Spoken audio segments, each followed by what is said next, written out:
अनुभव करो मेरा विचार, मैंपन, आंतरिक इंद्रिया, मुझ। यह बहुत ही सरल विधि है और अति सुंदर भी। पहली बात यह है कि विचार नहीं करना है, अनुभव करना है। विचार करना और अनुभव करना दो भिन्न भिन्न आयाम हैं। और हम बुद्धि से इतने ग्रस्त हो गए हैं कि जब हम यह भी कहते हैं कि हम अनुभव करते हैं, तो भी हम अनुभव नहीं करते, सोच विचार ही करते हैं। तुम्हारा भाव पक्ष, तुम्हारा हृदय पक्ष बिल्कुल बंद हो गया है, मुर्दा हो गया है। जब तुम कहते हो कि मैं तुम्हें प्रेम करता हूँ, तो भी वह भाव नहीं होता, विचार ही होता है। और भाव और विचार में फर्क क्या है? अगर तुम भाव करोगे, तो तुम अपने को हृदय के पास केंद्रित अनुभव करोगे। अगर मैं कहता हूँ कि मैं तुम्हें प्रेम करता हूँ, तो मेरा यह प्रेम का भाव मेरे हृदय से प्रवाहित होगा। उसका स्रोत कहीं हृदय के आसपास होगा। और अगर यह विचार मात्र होगा, तो वह सिर से आता होगा। जब तुम किसी व्यक्ति से प्रेम करते हो, तो यह महसूस करने की कोशिश करो कि यह प्रेम सिर से आ रहा है या हृदय से। जब भी तुम किसी प्रगाढ़ भाव में होते हो, तो तुम सिर के बिना होते हो। उस क्षण कोई सिर नहीं होता है, हो भी नहीं सकता। जब तुम्हारा हृदय समस्त अस्तित्व होता है, मानो सिर है ही नहीं। भाव की अवस्था में हृदय तुम्हारे होने का केंद्र होता है। जब तुम सोच विचार कर रहे होते हो, तब सिर तुम्हारे होने का केंद्र होता है। क्योंकि विचार करना जीने के लिए बहुत उपयोगी सिद्ध हुआ, इसीलिए हमने और सब कुछ बंद कर दिया। हमारे जीवन के अन्य सभी आयाम बंद हो गए हैं। हम सिर ही सिर रह गए हैं और हमारे शरीर सिर के आधार पर हैं। हम सोच विचार ही करते रहते हैं। हम अपने भावों के बारे में भी विचार ही करते हैं। तो भावों में उतरने की कोशिश करो। तुम्हें थोड़ी मेहनत करनी पड़ेगी, क्योंकि भाव की क्षमता करो। भाव का गुण कुंठित पड़ा है, उस संभावना का द्वार पुनः खोलने के लिए तुम्हें कुछ करना होगा। तुम एक फूल को देखते हो और देखते ही कहते हो कि यह सुंदर है। थोड़ा रुको, जरा प्रतीक्षा करो, जल्दी निर्णय मत करो। प्रतीक्षा करो और फिर देखो, कहीं तुमने सिर से ही तो यह नहीं कह दिया है कि यह सुंदर है। क्या है? तुमने यह अनुभव किया है? क्या सिर्फ यह आदतवश तो नहीं? क्योंकि तुम जानते हो कि गुलाब सुंदर होता है, गुलाब को सुंदर समझा जाता है। लोग कहते हैं कि यह सुंदर है, और तुमने भी अनेक बार कहा है कि सुंदर है। जैसे ही तुम गुलाब को देखते हो, मन आगे आ जाता है। मन कहता है कि यह सुंदर है, बात खत्म हो गई। अब गुलाब से कोई संपर्क नहीं रहा, उसकी जरूरत न रही। तुमने कह दिया, अब तुम अन्यत्र जा सकते हो। गुलाब से कोई मिलन न हुआ। मन ने तुम्हें गुलाब की एक झलक भी नहीं मिलने दी। मन बीच में आ गया और हृदय गुलाब के संपर्क में न आ सका। केवल हृदय कह सकता है कि यह सुंदर है या नहीं, क्योंकि सौंदर्य एक भाव है, कोई विचार नहीं है। तुम बुद्धि से नहीं कह सकते कि यह सुंदर है। कैसे कह सकते हो? सौंदर्य कोई गणित नहीं है, वह गणनातीत है। और सौंदर्य वस्तुतः केवल गुलाब में नहीं है, क्योंकि संभव है कि किसी अन्य के लिए वह जरा भी सुंदर न हो, और कोई अन्य उसे देखे बिना ही उसके पास से गुजर जाए। और यह भी संभव है कि किसी अन्य के लिए गुलाब कुरूप हो। तो सौंदर्य केवल गुलाब में नहीं है, सौंदर्य तो हृदय और गुलाब के मिलन में है। जब हृदय गुलाब से मिलता है, तो सौंदर्य का फूल खिलता है। जब हृदय किसी चीज के प्रगाढ़ संपर्क में आता है, तो बड़ी अद्भुत घटना घटती है।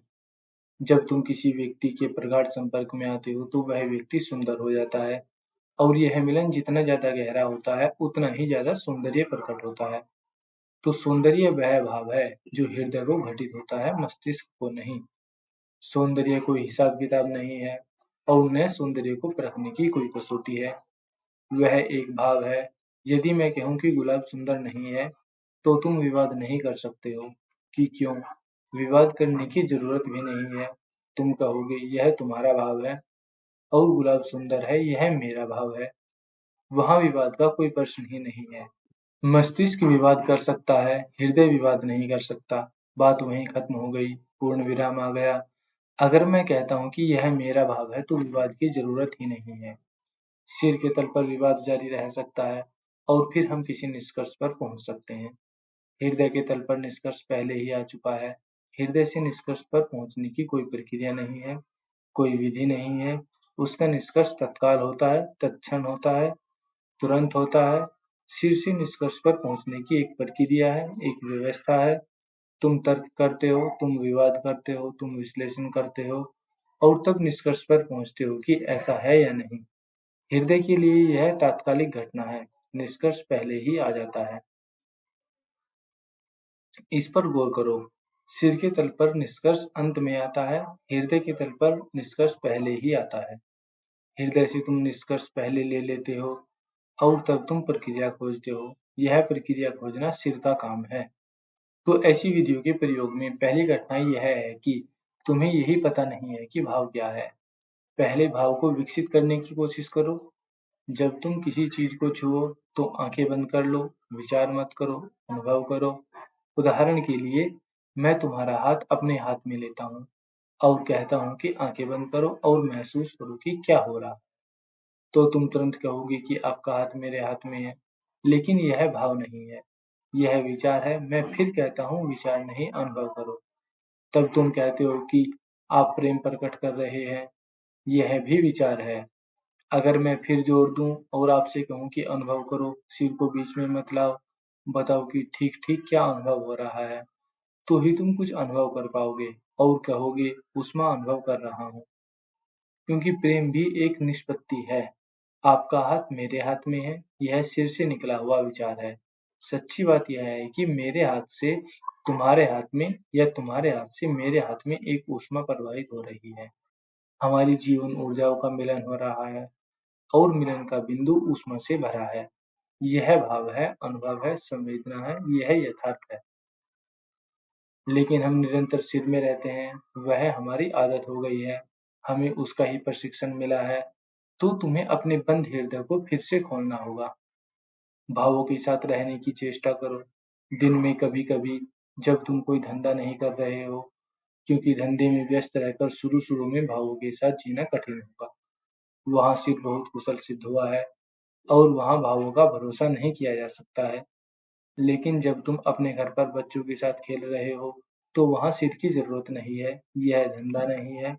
लेकिन तुम तो वहाँ भी अपने सिर को अलग नहीं करते हो। तो अपने बच्चों के साथ खेलते हुए या अपनी पत्नी के साथ बैठे हुए या कुछ भी न करते हुए, कुर्सी पर विश्राम करते हुए भाव में जियो, अनुभव करो। कुर्सी की बनावट को अनुभव करो। तुम्हारा हाथ कुर्सी को स्पर्श कर रहा है, तुम्हें कैसा अनुभव हो रहा है? हवा चल रही है, हवा अंदर आ रही है, वह तुम्हें स्पर्श कर रही है, तुम्हें कैसा महसूस हो रहा है? रसोई घर से गंध आ रही है, वह कैसी लग रही है? उसे महसूस करो, उस पर विचार मत करो। सोच विचार मत करने लगो कि रसोई घर में कुछ पक रहा है, तब तुम उसके बारे में सपना देखने लगोगे। नहीं तो भी तथ्य है, उसे महसूस करो और तथ्य के साथ रहो, विचार में मत भटको। तुम चारों ओर से घटनाओं से घिरे हो, तुम्हारी तरफ चारों ओर से बहुत कुछ आ रहा है, तुमसे आकर मिल रहा है, सभी ओर से अस्तित्व तुम में मिलने के लिए आ रहा है, तुम्हारी सभी इंद्रियों से होकर तुम में प्रवेश कर रहा है, लेकिन तुम हो कि अपने सिर में बंद हो, तुम्हारी इंद्रियां मुर्दा हो गई हैं, वे कुछ भी महसूस नहीं करती हैं। तो इसके पहले कि तुम यह विधि प्रयोग करो, थोड़ा संवेदना का विकास जरूरी है, क्योंकि यह आंतरिक प्रयोग है। जब तुम बाह्य को ही नहीं अनुभव कर सकते, तो तुम्हारे लिए आंतरिक को अनुभव करना बहुत कठिन है, क्योंकि आंतरिक सूक्ष्म है। अगर तुम स्थूल को नहीं अनुभव कर सकते, तो सूक्ष्म को कैसे कर सकते हो? अगर तुम ध्वनियों को नहीं सुन सकते हो, तो आंतरिक मौन को, निःशब्द को, अनाहत नाद को सुनना कठिन होगा। वह बहुत कठिन होगा, वह बहुत ही सूक्ष्म है। तुम बगीचे में बैठे हो और सड़क पर ट्रैफिक है, शोरगुल है और तरह-तरह की आवाजें आ रही हैं। तुम अपनी आंखें बंद कर लो और वहां होने वाली सबसे सूक्ष्म आवाज को पकड़ने की कोशिश करो। कोई कौवा काँव-काँव कर रहा है। कौवे की इस काँव-काँव पर अपने को एकाग्र करो। सड़क पर यातायात का भारी शोर है। उसमें कौवे की आवाज इतनी धीमी है, इतनी सूक्ष्म है कि जब तक तुम अपने बोध को उस पर एकाग्र नहीं करोगे, तुम्हें उसका पता नहीं चलेगा। लेकिन अगर तुम एकाग्रता से सुनोगे, तो सड़क का सारा शोरगुल दूर हट जाएगा और कौवे की आवाज केंद्र बन जाएगी। और तुम उसे सुनोगे, उसके सूक्ष्म भेदों को भी सुनोगे। वह बहुत सूक्ष्म है, लेकिन तुम उसे सुन पाओगे। तो अपनी संवेदनशीलता को बढ़ाओ, तब कुछ स्पर्श करो, जब कुछ सुनो, जब भोजन करो, जब स्नान करो, तो अपनी इंद्रियों को खुला रहने दो और विचार मत करो, अनुभव करो। तुम स्नान कर रहे हो, अपने ऊपर गिरते हुए पानी की ठंडक को महसूस करो, उस पर विचार मत करो। यह मत कहो कि पानी ठंडा है, बहुत अच्छा है, कुछ मत कहो, कोई शब्द मत दो, क्योंकि जैसे ही तुम शब्द देते हो, तुम अनुभव से चूक जाते हो। जैसे ही शब्द आते हैं, मन सक्रिय हो जाता है। कोई शब्द मत दो, शीतलता को अनुभव करो, मगर यह मत कहो कि पानी ठंडा है, कुछ कहने की जरूरत नहीं है। लेकिन हमारा मन विक्षिप्त है, हम कुछ न कुछ कहे ही चले जाते हैं। मुझे स्मरण है, मैं एक विश्वविद्यालय में था। मेरे साथ वहाँ एक महिला प्रोफ़ेसर भी थी, जो लगातार कुछ न कुछ बोलती ही रहती थी। उसके लिए असंभव था कि वह कभी भी चुप रहे। एक दिन मैं कॉलेज के बरामदे में खड़ा था और सूर्यास्त हो रहा था। अत्यंत सुंदर सूर्यास्त था और वह स्त्री ठीक मेरे बगल में खड़ी थी। मैंने कहा, देखो। वह कुछ बोल रही थी, तो मैंने उससे कहा, देखो कैसा सुंदर सूर्यास्त है। वह बहुत अनिच्छा से देखने को राजी हुई। फिर उसने कहा, क्या आप नहीं सोचते कि बाईं ओर यदि कुछ और जामुनी रंग रहता तो ठीक था? यह कोई चित्र नहीं था, असली सूर्यास्त था। हम लगातार बोलते रहते हैं और हमें यह भी बोध नहीं रहता कि हम क्या बोल रहे हैं। मन की इस सतत बातचीत को बंद करो तो ही तुम अपने भावों को प्रगाढ़ कर सकते हो। और अगर भाव प्रगाढ़ हो तो यह विधि तुम्हारे लिए चमत्कार कर सकती है। अनुभव करो, मेरा विचार। आंखों को बंद कर लो और विचार को अनुभव करो। विचारों की सतत धारा चल रही है, विचारों का एक प्रवाह, एक धारा बही जा रही है। इन विचारों को अनुभव करो और उनकी अनुपस्थिति को अनुभव करो। तुम जितना ही उन्हें अनुभव करोगे, वे उतने ही अधिक प्रकट होंगे। परत दर परत न सिर्फ वे विचार प्रकट होंगे जो सतह पर है, उनके पीछे और भी विचारों की परतें हैं, और उनके पीछे भी और परतें हैं, परतों पर परतें। और विधि कहती है, अनुभव करो मेरा विचार। और हम कहीं चले जाते हैं, ये मेरे विचार हैं, लेकिन अनुभव करो, क्या वे सचमुच तुम्हारे विचार हैं? क्या तुम कह सकते हो कि वे मेरे हैं? तुम जितना ही अनुभव करोगे, उतना ही तुम्हारे लिए यह कहना कठिन होगा कि वे मेरे हैं। वे सब उधार हैं, वे सब बाहर से आए हैं, वे तुम्हारे पास आए हैं, लेकिन वे तुम्हारे नहीं हैं। कोई विचार तुम्हारा नहीं है, वह धूल है जो तुम पर आ जमी है। चाहे तुम्हें यह पता हो या न हो, किस स्रोत से यह विचार आया है, तो भी विचार तुम्हारा नहीं है। और अगर तुम पूरी चेष्टा करोगे, तो तुम जान लोगे कि यह विचार कहीं से आया है। सिर्फ आंतरिक मौन तुम्हारा है, किसी ने तुम्हें यह नहीं दिया है। तुम इसके साथ ही पैदा हुए थे और तुम इसके साथ ही मरोगे। विचार तुम्हें दिए गए हैं, तुम उनसे संस्कारित हो। अगर तुम हिंदू हो, तो तुम्हारे विचार एक तरह के हैं। अगर तुम मुसलमान हो, तो तुम्हारे विचार और तरह के हैं। और अगर तुम कम्युनिस्ट हो, तो तुम्हारे विचार कुछ और ही हैं। वे तुम्हें दिए गए हैं, या संभवतः तुमने उन्हें स्वेच्छा से ग्रहण किया हुआ है, लेकिन कोई विचार तुम्हारा नहीं है। अगर तुम विचारों की उपस्थिति, उनकी भीड़ की उपस्थिति महसूस कर सको, तो तुम यह भी महसूस करोगे कि वे विचार मेरे नहीं हैं। यह भीड़ बाहर से तुम्हारे पास आई है, यह तुम्हारे चारों ओर इकट्ठा हो गई है, लेकिन यह तुम्हारी नहीं है। और अगर तुम्हें यह अनुभव हो कि कोई विचार मेरा नहीं है, तो ही तुम मन को अपने से अलग कर सकते हो। अगर वे विचार तुम्हारे हैं, तो तुम उनका बचाव करोगे। यह भाव कि यह विचार मेरा है, यही तो आसक्ति है, लगाव है। तब मैं उसे अपने भीतर जड़ें देता हूँ, तब मैं जीवन बन जाता हूँ, और विचार मुझ में जड़ें जमा सकता है। और जब मैं देखता हूँ कि कोई विचार मेरा नहीं है, तो वह निर्मूल हो जाता है, उखड़ जाता है। तब मेरा उससे कोई लगाव नहीं रहता। मेरे का भाव ही लगाव पैदा करता है। तुम अपने विचारों के लिए लड़ सकते हो, तुम अपने विचारों के लिए शहीद हो सकते हो, तुम अपने विचारों के लिए हत्या कर सकते हो, खून कर सकते हो, और विचार तुम्हारे नहीं है। चैतन्य तुम्हारा है, लेकिन विचार तुम्हारे नहीं है। और क्योंकि इस बोध से मदद मिलती है, अगर तुम देख सको कि विचार मेरे नहीं है, तो कुछ भी तुम्हारा नहीं रह जाता है, क्योंकि विचार ही हर चीज की जड़ में है। मेरा घर, मेरी संपत्ति, मेरा परिवार, ये चीजें तो बाहरी हैं, लेकिन गहरे में विचार मेरे हैं। अगर विचार मेरे हैं, तो ही ये चीजें, इनका विस्तार, इनका फैलाव मेरा हो सकता है। अगर विचार मेरे नहीं हैं, तो कुछ भी महत्व का न रहा, क्योंकि यह भी एक विचार ही है। कि तुम मेरी पत्नी हो, कि तुम मेरे पति हो, यह भी एक विचार ही है। और अगर बुनियादी तौर से विचार ही मेरा नहीं है, तो पत्नी मेरी कैसे हो सकती है? या पति मेरा कैसे हो सकता है? विचार के मिटते ही सारा संसार मिट जाता है। तब तुम संसार में रहकर भी संसार के नहीं रहते हो। तुम हिमालय चले जा सकते हो, तुम संसार छोड़ सकते हो, लेकिन अगर तुम सोचते हो कि विचार मेरे हैं, तो तुम कहीं नहीं गए, तुम वहीं हो। हिमालय में बैठे हुए तुम संसार में उतने ही होंगे जितने यहाँ रहकर हो। क्योंकि विचार संसार है, तुम हिमालय में भी अपने विचार साथ लिए जाते हो। तुम घर छोड़ देते हो, लेकिन असली घर अंदर है। असली घर विचार की ईंटों से बना है, बाहर का घर असली नहीं है। यह अजीब बात है, लेकिन यह रोज ही घटती है। मैं एक व्यक्ति को देखता हूँ कि उसने संसार छोड़ दिया और फिर भी वह हिंदू ही है। वह सन्यासी हो जाता है और फिर भी हिंदू, जैन बना रहता है। इसका क्या मतलब है? यह संसार का त्याग कर देता है, लेकिन विचारों का त्याग नहीं करता। वह अभी भी जैन है, वह अभी भी हिंदू है। उसका विचारों का संसार अभी भी कायम है और विचारों का संसार ही असली संसार है। अगर तुम देख सको कि कोई विचार मेरा नहीं है, और तुम देख सकोगे, क्योंकि तुम दृष्टा होगे और विचार विषय बन जाएंगे। जब तुम शांत होकर विचारों का निरीक्षण करोगे, तो विचार विषय होंगे और तुम देखने वाले होंगे। तुम दृष्टा होंगे, तुम साक्षी होंगे और विचार तुम्हारे सामने तैरते रहेंगे। और अगर तुम गहरे देख सके, गहरे अनुभव कर सके, तो तुम देखोगे कि विचारों की कोई जड़ें नहीं है। तुम देखोगे कि विचार आकाश में बादलों की भांति तैर रहे हैं और तुम्हारे भीतर उसकी कोई जड़ें नहीं है। वे आते हैं और चले जाते हैं। तुम नाहक उनके शिकार हो गए हो। नाहक तुम्हारा उनके साथ तादात्म्य हो गया है।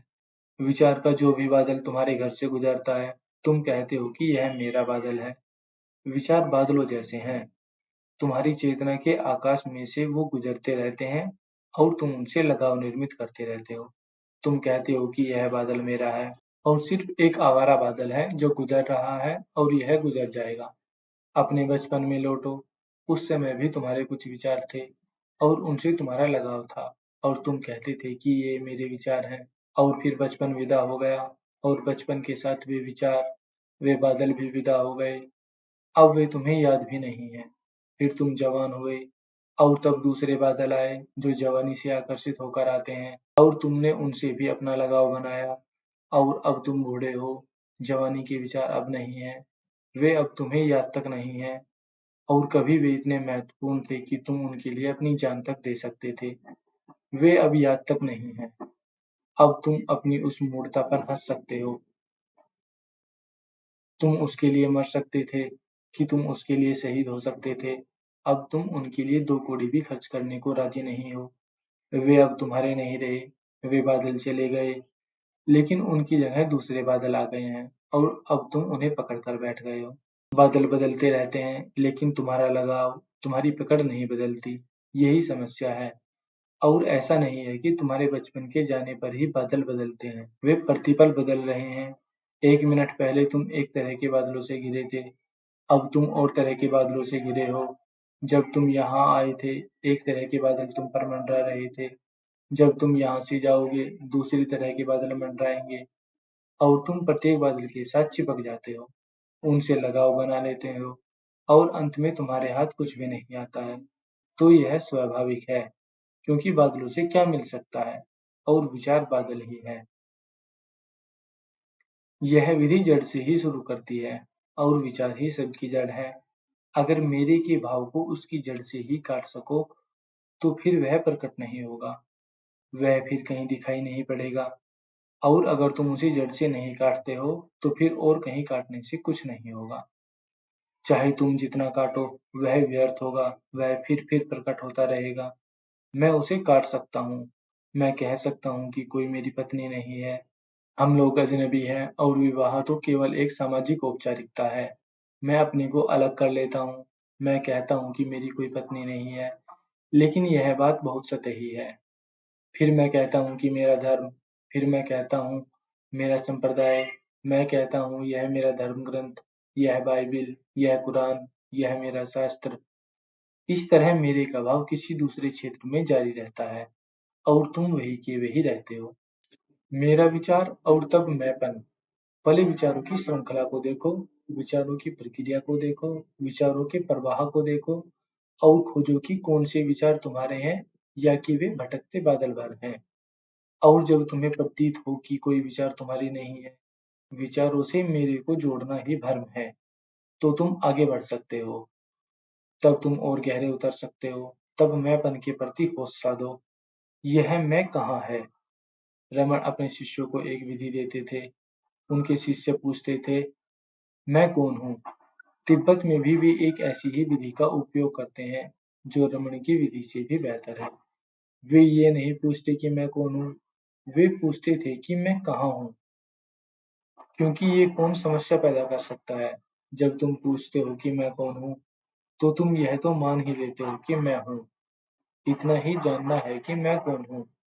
अब प्रश्न इतना ही है कि मैं कौन हूँ। केवल प्रतिभिज्ञा होनी है, सिर्फ चेहरा पहचानना है, लेकिन वह है। अपरिचित ही सही, पर वह है। तिब्बती विधि रमन की विधि से बेहतर है। तिब्बती विधि कहती है कि मौन हो जाओ और खोजो कि मैं कहाँ हूँ। अपने भीतर प्रवेश करो, एक एक कोने कातर में जाओ और पूछो मैं कहाँ हूँ। तुम्हें मैं कहीं नहीं मिलेगा, तुम उसे कहीं नहीं पाओगे। तुम जितना ही खोजोगे उतना ही वह वहाँ नहीं होगा। और यह पूछते-पूछते कि मैं कौन हूँ या कि मैं कहाँ हूँ, एक क्षण आता है जब तुम उस बिंदु पर होते हो जहाँ तुम तो होते हो लेकिन कोई मैं नहीं होता, जहाँ तुम बिना किसी केंद्र के होते हो। लेकिन यह तभी घटित होगा जब तुम्हारी अनुभूति हो कि विचार तुम्हारे नहीं है। यह ज्यादा गहन क्षेत्र है, यह मैंपन। हम इसे कभी अनुभव नहीं करते हैं। हम सतत मैं करते रहते हैं। मैं शब्द का निरंतर उपयोग होता रहता है। जो शब्द सर्वाधिक उपयोग में किया जाता है वह मैं है, लेकिन तुम्हें उसका अनुभव नहीं होता। मैं से तुम्हारा क्या मतलब है? जब तुम कहते हो मैं, तो उससे क्या मतलब है? मैं इशारा कर सकता हूँ या कह सकता हूँ कि मेरा मतलब यह है। मैं अपने शरीर की तरफ इशारा कर सकता हूँ और कह सकता हूँ कि मेरा मतलब यह है। लेकिन तब पूछा जा सकता है कि तुम्हारा मतलब हाथ से है, कि तुम्हारा मतलब पैर से है, कि तुम्हारा मतलब पेट से है। तब मुझे इनकार करना पड़ेगा। मुझे नहीं कहना पड़ेगा, क्योंकि इस तरह मुझे पूरे शरीर को ही इनकार करना होगा। तो फिर तुम्हारा क्या मतलब है? जब तुम मैं कहते हो, क्या तुम्हारा मतलब सिर से है? कहीं गहरे में जब तुम मैं कहते हो, एक बहुत धुंधला सा अस्पष्ट सा भाव होता है, और यह अस्पष्ट भाव तुम्हारे विचारों का है। भावों में स्थित होकर, विचारों से पृथक होकर इस मैंपन का साक्षात्कार करो, इसे सीधे-सीधे देखो, और जैसे-जैसे तुम उसका साक्षात्कार करते हो, तुम पाते हो कि वह नहीं है, वह सिर्फ एक उपयोगी शब्द था, भाषागत प्रतीक था, आवश्यक था, लेकिन वह सत्य नहीं था। बुद्ध भी उसका उपयोग करते हैं, बुद्धत्व को उपलब्ध होने के बाद भी वे उसका उपयोग करते हैं। यह सिर्फ एक कामचलाऊ उपाय है, लेकिन जब बुद्ध मैं कहते हैं तो उसका मतलब अहंकार नहीं होता, क्योंकि वहाँ कोई भी नहीं है। जब तुम इस मैंपन का साक्षात करोगे तो यह विलीन हो जाएगा। इस क्षण में तुम्हें भय पकड़ सकता है, तुम आतंकित हो सकते हो, और यह अनेक लोगों के साथ होता है। जब वे इस विधि में गहरे उतरते हैं, तो वे इससे भयभीत हो जाते हैं कि भाग खड़े होते हैं। तो स्मरण रहे, जब तुम अपने मैंपन का साक्षात करो, उसे अनुभव करो, तो तुम ठीक उसी स्थिति में होंगे जिस स्थिति में मृत्यु के समय होगा। ठीक उसी स्थिति में, क्योंकि मैं विलीन हो रहा है और तुम्हें लगेगा कि मेरी मृत्यु घटित हो रही है। तुम्हें डूबने जैसा भाव होगा कि मैं डूबता जा रहा हूँ, और यदि तुम भयभीत हो गए, तो तुम बाहर आ जाओगे और फिर विचारों को पकड़ लोगे, क्योंकि वे विचार सहयोगी होंगे। वे बादल वहाँ होंगे, तुम उनसे फिर चिपक जा सकते हो और तुम्हारा भय जाता रहेगा। पर स्मरण रहे, यह भय बहुत शुभ है। यह एक आशापूर्ण लक्षण है। यह भय बताता है कि तुम गहरे जा रहे हो और मृत्यु गहनतम बिंदु है। यदि तुम मृत्यु में उतर सके तो तुम अमृत हो जाओगे, क्योंकि जो मृत्यु में प्रवेश कर जाता है उसकी मृत्यु असंभव है। क्योंकि जो मृत्यु में उतर जाता है उसकी मृत्यु नहीं हो सकती। तब मृत्यु भी बाहर-बाहर है, परिधि पर है। मृत्यु कभी केंद्र पर नहीं है, वह सदा परिधि पर है। जब मैंपन विदा होता है तो तुम ठीक मृत्यु जैसे ही हो जाते हो। पुराना गया और नए का आगमन हुआ। यह चैतन्य जो मैंपन के जाने पर आता है सर्वथा नया है, अछूता है, युवा है, कुंवारा है। पुराना बिल्कुल नहीं बचा और पुराने ने इसे स्पर्श भी नहीं किया है। वह मैंपन विलीन हो जाता है और तुम अपने अछूते कुंवारेपन में, अपनी संपूर्ण ताजगी में प्रकट होते हो। तुमने अस्तित्व का गहरे से गहरा तल छू लिया है। तो इस तरह सोचो, विचार, उसके नीचे मैंपन, उसके नीचे तीसरी चीज। अनुभव करो, मेरा विचार, मैंपन, आंतरिक इंद्रियां, मुझ। जब विचार विलीन हो चुके हैं या उन पर तुम्हारी पकड़ छूट गई है, वे चल भी रहे हैं, तो उनसे तुम्हें कोई लेना देना नहीं है। तुम प्रत्यक्ष, अनासक्त और विमुक्त हो और मैंपन भी विदा हो गया है। तब तुम आंतरिक इंद्रियों को देखते हो। ये आंतरिक इंद्रियां, यह सबसे गहरी बात है। हम अपने बाह्य इंद्रियों को जानते हैं। हाथ से मैं तुम्हें छूता हूँ, आंख से देखता हूँ, ये बाह्य इंद्रियां हैं। आंतरिक इंद्रियां वे हैं जिनसे मैं अपने होने को देखता हूँ, महसूस करता हूँ, अनुभव करता हूँ। बाह्य इंद्रियां दूसरों के लिए हैं। मैं बाह्य इंद्रियों के द्वारा तुम्हारे संबंध में जानता हूँ, लेकिन मैं अपने बारे में कैसे जानता हूँ? मैं हूँ, यह भी मैं कैसे जानता हूँ? मेरे होने की अनुभूति, होने की प्रतीति, होने का एहसास कौन देता है? इसके लिए आंतरिक इंद्रियां हैं। जब विचार ठहर जाते हैं और जब मैंपन नहीं बचता है, तो उस शुद्धता में, उस स्पष्टता में तुम आंतरिक इंद्रियों को देख सकते हो। चैतन्य, प्रतिभा, मेघा, ये आंतरिक इंद्रियां हैं। उनके द्वारा हमें अपने होने का, अपने अस्तित्व का बोध होता है। यही कारण है कि अगर तुम अपनी आंखें बंद कर लो, तो तुम अपने शरीर को बिल्कुल भूल सकते हो, लेकिन तुम्हारा यह भाव कि मैं हूँ बना ही रहेगा। और उससे ही यह बात भी समझ में आती है, और यह बात बिल्कुल सच है, कि जब कोई व्यक्ति मर जाता है तो हमारे लिए तो वह मर जाता है, लेकिन उसे थोड़ा समय लग जाता है इस तथ्य को पहचानने में कि मैं मर गया हूँ, क्योंकि होने का आंतरिक भाव वहीं का वहीं बना रहता है। तिब्बत में तो मरने के विशेष प्रयोग हैं, और वे कहते हैं कि मरने की तैयारी बहुत जरूरी है। उनका एक प्रयोग इस प्रकार है, जब भी कोई व्यक्ति मरने लगता है, तो गुरु या पुरोहित या कोई भी जो वार्दो प्रयोग जानता है, उससे कहता है कि स्मरण रखो, होश रखो, बोध बनाए रखो कि मैं शरीर छोड़ रहा हूँ, क्योंकि जब तुम शरीर छोड़ देते हो, तो यह समझने में थोड़ा समय लगता है कि मैं मर गया, क्योंकि आंतरिक भाव वही का वही बना रहता है, उसमें कोई बदलाहट नहीं होती। शरीर तो केवल दूसरों को छूने और अनुभव करने के लिए है। इसके द्वारा तुमने कभी अपने को स्पर्श नहीं किया है, न अपने को जाना है। तुम अपने को किन्हीं अन्य इंद्रियों के द्वारा जानते हो, जो आंतरिक है। लेकिन हमारी मुश्किल यह है कि हमें अपनी उन आंतरिक इंद्रियों का पता नहीं है, और हम अपने को दूसरों के द्वारा जानते हैं। हमारी ही नज़र में हमारी जो तस्वीर है, वह दूसरे निर्मित करते हैं। मेरे बारे में दूसरे जो कहते हैं, वही मेरी मेरे संबंध में जानकारी है। अगर वे कहते हैं कि तुम सुंदर हो, अगर वे कहते हैं कि तुम कुरूप हो, तो मैं उस पर भरोसा कर लेता हूँ। मेरे बारे में दूसरों के माध्यम से, दूसरों से प्रतिफलित होकर जो कुछ मुझे बताती है, वही मेरे संबंध में धारणा बन जाती है। अगर तुम अपनी आंतरिक इंद्रियों को पहचान लो, तो तुम समाज से बिल्कुल मुक्त हो गए। यह मतलब है, जब पुराने शास्त्रों में कहा जाता है कि सन्यासी समाज का हिस्सा नहीं है, क्योंकि वह अब स्वयं को आंतरिक इंद्रियों के द्वारा जानता है। अब उसका अपने संबंध में ज्ञान दूसरों के मत पर आधारित नहीं है। अब यह ज्ञान किसी के माध्यम से देखा गया प्रतिफलन नहीं है। अब उसे स्वयं को जानने के लिए किसी दर्पण की जरूरत नहीं है। उसने आंतरिक दर्पण को पा लिया, और वह स्वयं को आंतरिक दर्पण जानता है। और आंतरिक सत्य को तभी जाना जा सकता है जब तुमने आंतरिक इंद्रियों को पा लिया हो, और तब तुम उन आंतरिक इंद्रियों के द्वारा देख सकते हो। और तब मुझे इसे शब्दों में कहना गलत होगा, इसलिए मुझे का प्रयोग किया गया है। कोई शब्द गलत होगा, मुझे भी गलत है, लेकिन मैं विलीन हो गया है। स्मरण रहे, इस मुझ को मैं से कुछ लेना देना नहीं है। जब मुझ प्रकट होता है, तब पहली दफा मेरा असली होना प्रकट होता है। वह असली होना मुझ है। बाहरी संसार न रहा, विचार न रहे, अहंकार का भाव न रहा, और मैंने अपने आंतरिक इंद्रियों को, चैतन्य को, मेघा को या उसे जो कुछ भी कहो जान लिया है, तब इस आंतरिक इंद्रियों के प्रकाश में मुझे का आवरण होता है। यह मुझ तुम्हारा नहीं है, यह तुम्हारा अंतरतम है। यह मुझ जागतिक है, विराट है। इस मुझ की कोई सीमा नहीं है। इसमें सब कुछ निहित है, समाया है। यह लहर नहीं है, यह सागर ही है।